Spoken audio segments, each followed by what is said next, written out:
हरियाणा के पूर्व पुलिस महानिदेशक श्री शील मधुर ने एक बार फिर प्रधानमंत्री से आग्रह किया है कि 22 जुलाई को राष्ट्रीय ध्वज दिवस के रूप में घोषित किया जाए और इसे राष्ट्रीय पर्व के रूप में पूरे देश में उत्साहपूर्वक मनाया जाए। उन्होंने कहा कि तिरंगा हमारे देश की स्वतंत्रता, एकता और गरिमा का सबसे पवित्र प्रतीक है, जो संपूर्ण देशवासियों को एक सूत्र में बांधता है।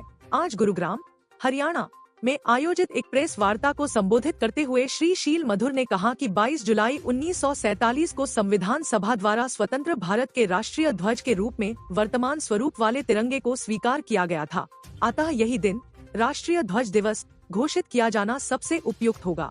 उन्होंने बताया कि वर्ष 2021 से अब तक कई बार प्रधानमंत्री एवं राष्ट्रपति को इस संबंध में ज्ञापन भेजे जा चुके हैं और आज भी एक बार फिर वे यह ज्ञापन प्रेषित कर रहे हैं, इस आशा के साथ कि यह आवाज जल्द ही सुनी जाएगी। शील मधुर ने कहा कि उनके लिए यह एक देशभक्ति से ओतप्रोत संघर्ष है जो तिरंगे के सम्मान के लिए किया जा रहा है। उन्होंने कहा कि उन्हें विश्वास है कि देशवासियों के सहयोग से यह प्रयास और अधिक सशक्त रूप में आगे बढ़ेगा। पूर्व पुलिस महानिदेशक ने यह भी प्रस्ताव रखा कि राष्ट्रीय ध्वज दिवस को एक माह तक चलने वाले उत्सव के रूप में मनाया जाए, जिसमें पूरे देश में विविध आयोजन हों।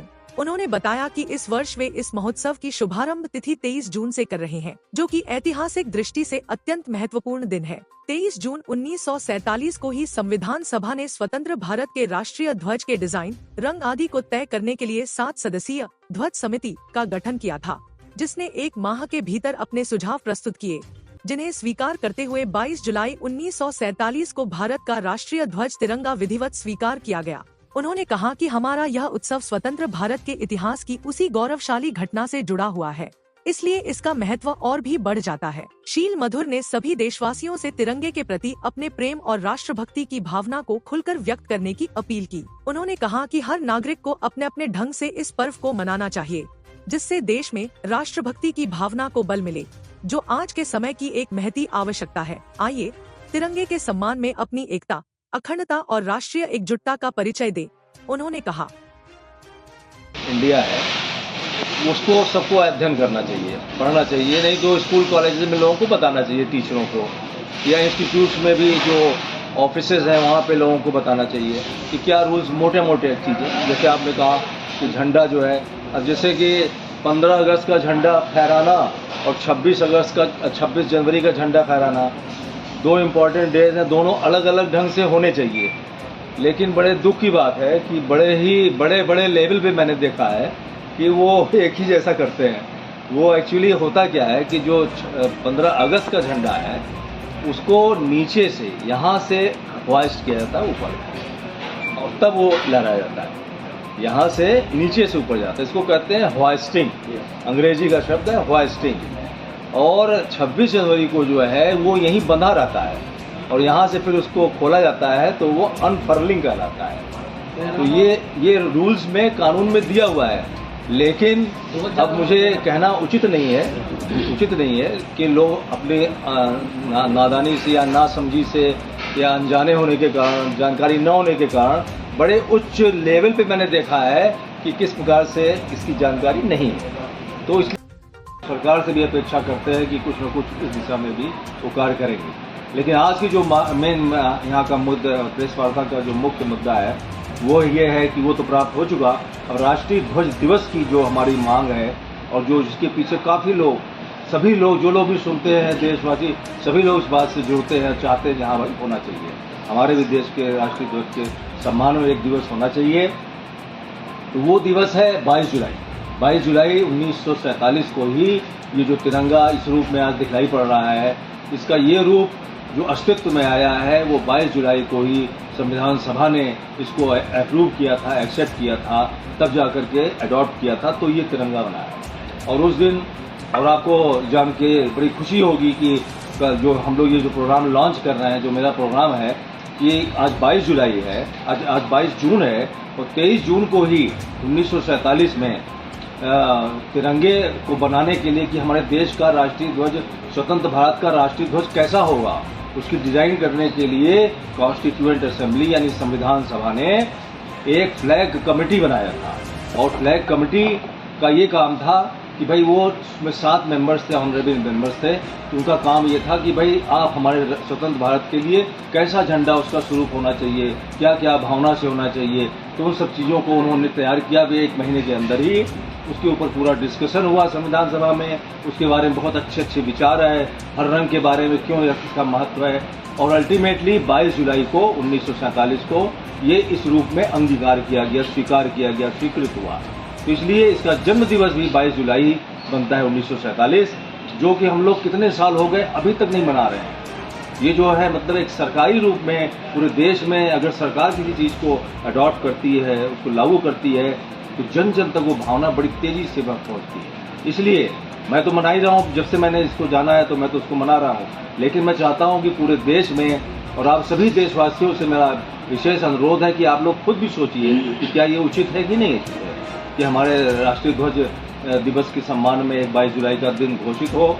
हम लोग इस बार इसको अपने लेवल पे ही अब मनाना शुरू कर दिया है और इस बार हमारा 1 महीने का कार्यक्रम है।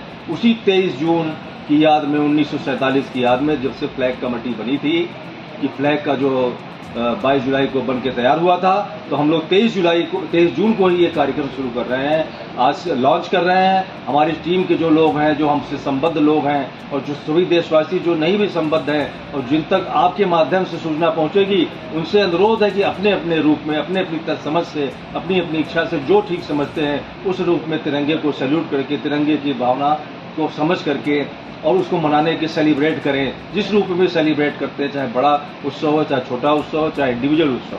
बहुत बहुत स्वागत है कि आप लोग अपने व्यस्त समय में से आपने निकाला।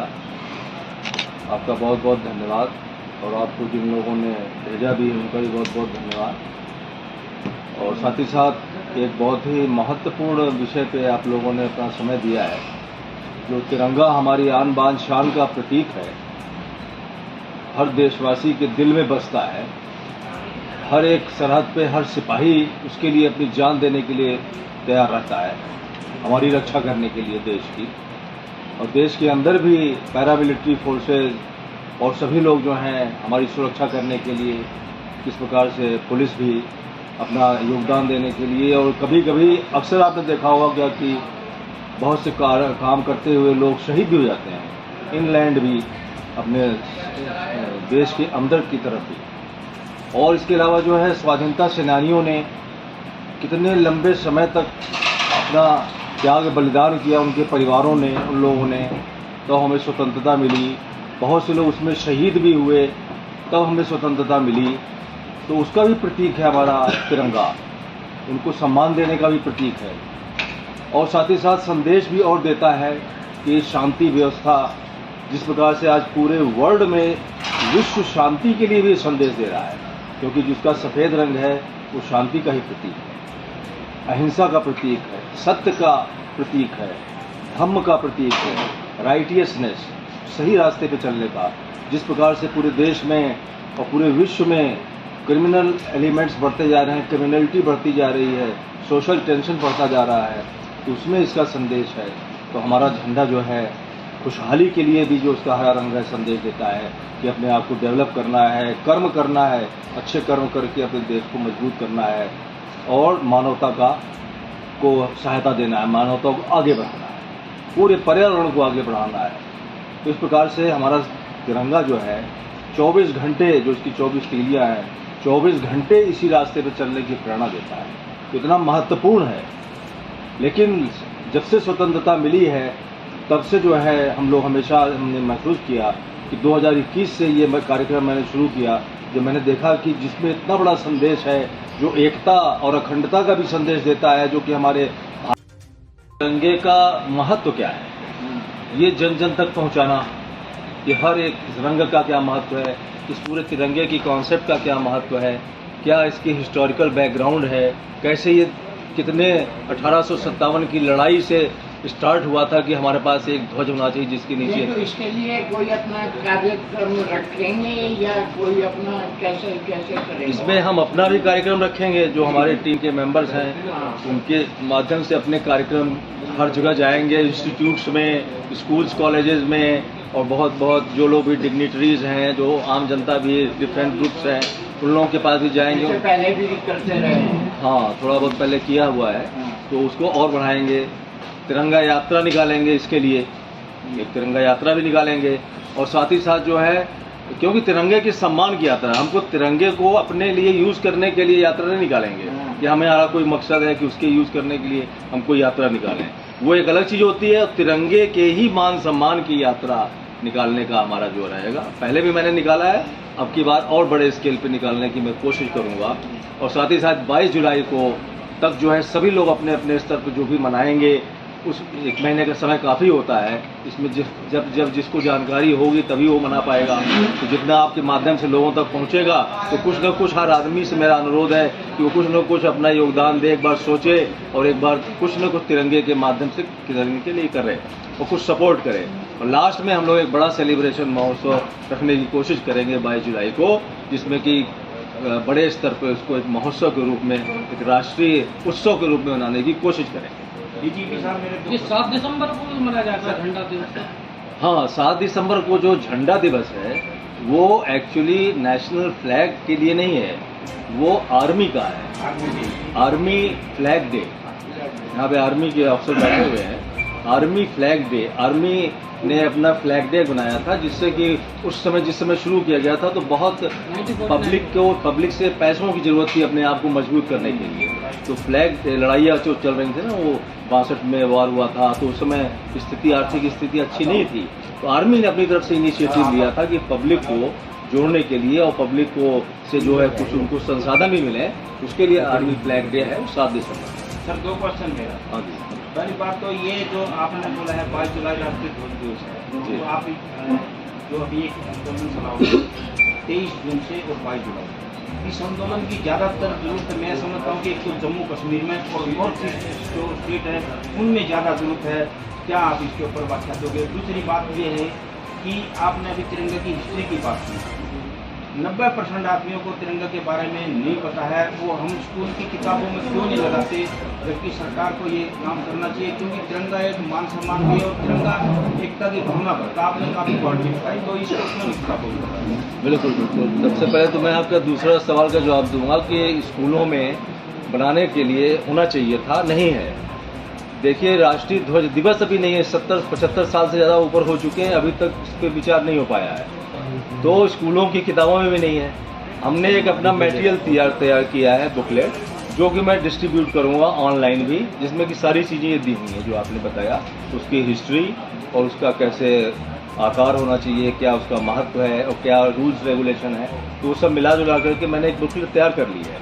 अब उसको मैं आगे भारी मात्रा में पब्लिश करवा करके और लोगों तक डिस्ट्रीब्यूट करूँगा और कुछ ऑनलाइन भी कर दूँगा, जिससे कि लोगों तक आसानी से पहुँच जाए।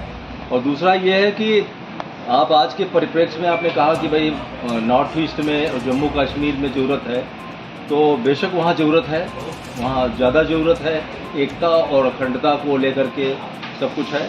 लेकिन पूरे देश में मैं तो समझता हूँ, क्योंकि पूरे देश में जिस प्रकार से कम पूरी शांति व्यवस्था, अहिंसा, ये सब जो उसका कदर का कहना है, और साथ में जो है खुशहाली लाने के लिए जो हर आदमी को काम मिलना चाहिए, रोज़गार हो, तो वो सब चीज़ की तो पूरे देश में ज़रूरत है। अच्छी क्वालिटी की एजुकेशन जब तक नहीं होगी तो ये खुशहाल भारत या मजबूत भारत कैसे बनेगा?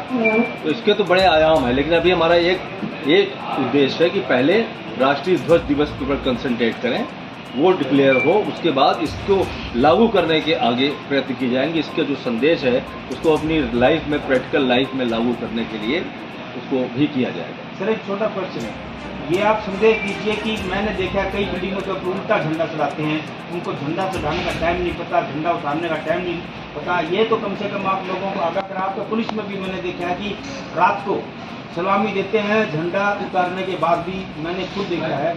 ये संदेश तो आप दीजिए कि झंडा चढ़ाने का समय कब है और झंडा उतारने का समय कब है, और झंडा सीधा कैसे लहराना। देखिए, इसमें सबसे पहले तो जरूरी है कि जो कानून है, डिस्कशन तो होता नहीं था। तो मैं ये नहीं कह रहा कि मैं कोई बहुत बड़ा मैंने तीर मारा, लेकिन ये कि मैं कह रहा हूँ कि मुझे एहसास हुआ उस समय, अब धीरे धीरे और लोगों को एहसास हो रहा है। तो कोई किसी की गलती नहीं है, लेकिन ये कि इस भावना को हमें मालूम है तो हमें आगे बढ़ाना का हमारा दायित्व भी है। सिर्फ कमी ढूंढना नहीं है, हमें आगे चीज़ों को बढ़ाना भी जरूरी है, लोगों को जानकारी देना। संदेश देता है जो हमारे भाई हमारे देश के लिए बहुत महत्वपूर्ण है, सिक्योरिटी के लिए और आगे बढ़ने के लिए। तो इसको कैसे इसको सम्मान मिलना चाहिए, इसकी इस भावना को सम्मान मिलना चाहिए। जब इस प्रतीक का सम्मान करेंगे, पूरे विश्व में आप देखिए कि हर देश का जो उसका राष्ट्रीय ध्वज होता है, उसके सम्मान में एक राष्ट्रीय ध्वज दिवस वो लोग मनाते हैं, जिससे कि पूरे देश में उनके पेट्रियोटिज्म की भावना आगे बढ़ती है, देश की भावना आगे बढ़ती है, देश की एकता की भावना। और हमारे देश में इतने समय हो गया, लेकिन अभी तक इसके सम्मान में राष्ट्रीय ध्वज दिवस घोषित नहीं हुआ। इसलिए 2021 से लगातार मैं इस कार्य में लगा हुआ हूँ।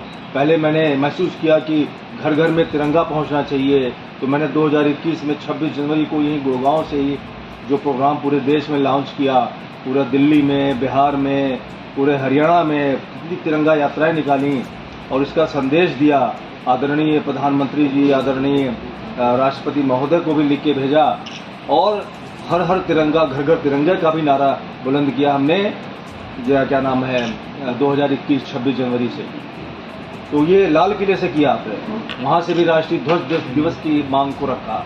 तो ये सब करते हुए बड़ी खुशी की बात है कि जो हर हर तिरंगा, घर घर तिरंगे का नारा था, जो उसकी भावना थी, उसके अनुरूप कुछ काम हुआ है और सरकार के कारण हुआ है कि सरकार ने उसको हर घर तिरंगे के रूप में 2022 में अगस्त में लागू किया था। तो ये बहुत ही खुशी की बात है कि एक अच्छी भावना लाने का प्लेटफॉर्म सरकार ने बनाया। अगर मैं अकेले कोशिश करता रहता तो कभी शायद 50 सालों में भी कितने समय में होता, कुछ कह नहीं सकते। इसलिए सरकार का जो है मैं आभार व्यक्त करता हूँ कि उन्होंने इस आइडिया को आगे बढ़ाया और घर घर तक पहुँचाया।